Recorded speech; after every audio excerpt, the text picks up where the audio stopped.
Hello students, welcome to the channel let's learn English. तो किसी की पोल खोलना के लिए इंग्लिश में हम क्या यूज करते हैं? तो इसके लिए एक फ्रेज है, to spill the beans about someone. To spill the beans about someone. तो चलिए आज हम इसी फ्रेज का यूज करके कुछ सेंटेंसेस की प्रैक्टिस करते हैं। So without getting late, let's get started. तो देखिए, किसी की पोल खोलना, इसके लिए इंग्लिश में बहुत ही अच्छा फ्रेज है, spill the beans about someone, या to spill the beans about someone. तो इस फ्रेज को यूज करने के लिए मैंने कुछ सेंटेंसेस लिए हैं, एग्जांपल सेंटेंसेस। तो देखिए सेंटेंसेस क्या है। जैसे वह तुम्हारी पोल खोल देगा, उसने सबके सामने मेरी पोल खोल कर रख दिया, तुम उसकी पोल खोलने पर क्यों तुले हुए हो, वह हमेशा सबकी पोल खोलता रहता है, पत्नी ने सबके सामने अपने पति की पोल खोल कर रख दी। तो देखो वैरायटी ऑफ सेंटेंसेस मैंने लिए हैं। तो इन सेंटेंसेस में मैंने फ्यूचर टेंस का सेंटेंस भी लिया है, पास्ट टेंस का सेंटेंस भी लिया है और दूसरे टाइप के सेंटेंसेस भी लिए हैं। तो चलिए देखते हैं इनका ट्रांसलेशन कैसे करेंगे।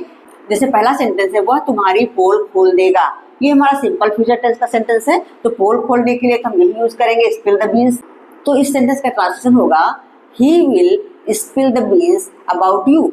Spill the beans about someone, मतलब जिसकी पोल खोलने की बात की जा रही है, समवन की जगह वो चीज आ जाएगी। तो वह तुम्हारी पोल खोल देगा, तो he will spill the beans about you. तो चलिए इसको लिख लेते हैं, he will spill the beans about you.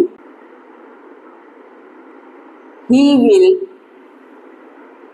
Spill the beans, spill the beans about you.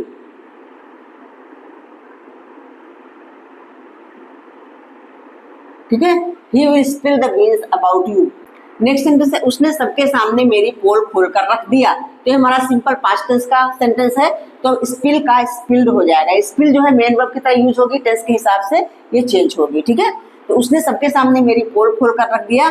तो ट्रांसलेशन इसका इस तरह से होगा, उसने मेरी पोल खोल कर रख दिया, फिर सबके सामने लास्ट में इन फ्रंट ऑफ ऑल बाद में लिखेंगे।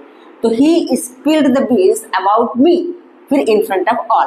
चलिए इसको भी लिख लेते हैं, he spilled the beans about me.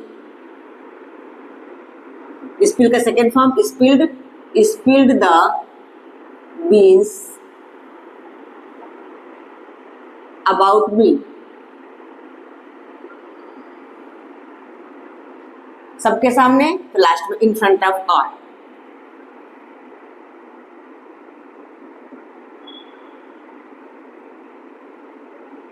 In front of all.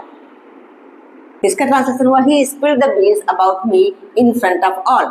Next sentence है, तुम उसकी पोल खोलने पर क्यों तुले हुए हो।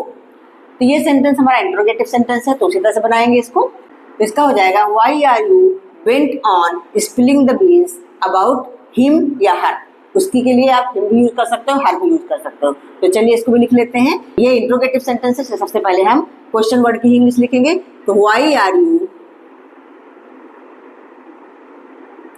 वाई आर यू, तो तुले हुए आता है तो बेंट ऑन या बेंट अपॉन का यूज करते हैं हम। तो why are you bent on, तो बेंट ऑन के बाद स्पिल का आईएनजी फॉर्म यूज होगा। तो ऐसा बन जाएगा, why are you bent on spilling the beans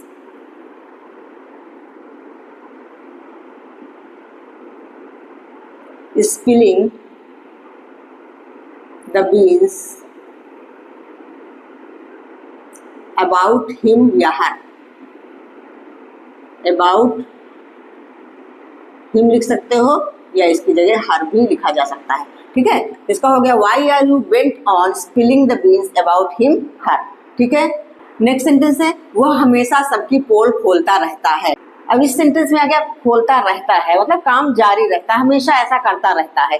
तो इस तरह के सेंटेंसेस तो मैं आप लोगों को बता चुकी हूँ कई बार कि जब ऐसे वर्ड्स आ जाते हैं तो हमें कीप लगाना पड़ता है, और कीप को ही मेन वर्ब की तरह यूज करते हैं। सेंटेंस के हिसाब से वही चेंज होती है, और कीप के बाद हमेशा जो सेंटेंस में दूसरी वर्ब है उसका आईएनजी फॉर्म भी यूज होता है। ठीक है, तो यहाँ पर वह हमेशा सबकी पोल खोलता रहता है, ये सिंपल प्रेजेंट टेंस का सेंटेंस हमें दिख रहा है, और इसका सब्जेक्ट है वह, ही। तो सिंपल प्रेजेंट टेंस में जब सब्जेक्ट सिंगुलर होता है तो हम एस या ईएस लगाते हैं अफर्मेटिव सेंटेंसेस में। तो ये हमारा अफर्मेटिव सेंटेंस ही है।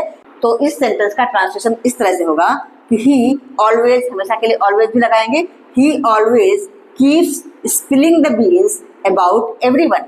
He always keeps spilling the beans about everyone. क्योंकि हम यहाँ पे कीप यूज कर रहे हैं तो कीप के बाद हमेशा वर्ब का आईएनजी फॉर्म भी यूज होता है। तो चलिए इसको भी लिख लेते हैं। ही ऑलवेज कीप्स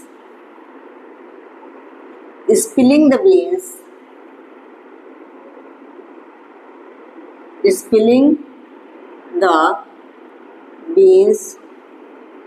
about किसकी? सबकी। तो अबाउट एवरीवन या एवरीबॉडी आप कुछ भी लिख सकते हो। तो इसका हो गया ही always keeps spilling the beans about everyone. Next sentence है पत्नी ने सबके सामने अपने पति की पोल खोल कर रख दी। ये सेंटेंस भी हमारा सिंपल पास्ट में दिख रहा है, तो इसमें भी हमें स्पिल को स्पिल्ड बनाना पड़ेगा, ठीक है। तो पत्नी ने सबके सामने अपने पति की पोल खोल कर रख दी।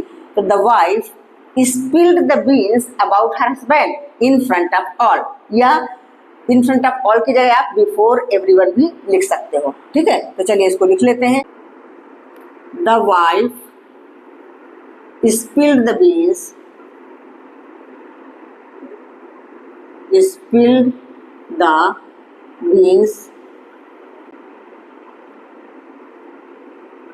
spilled the beans about किसकी? अपने हस्बैंड की। तो her husband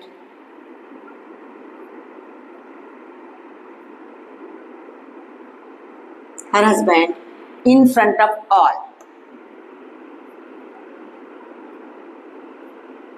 in front of all या बिफोर एवरीवन, ऐसा भी आप कर सकते हो। इन फ्रंट ऑफ ऑल की जगह आप बिफोर एवरीवन का यूज भी कर सकते हो।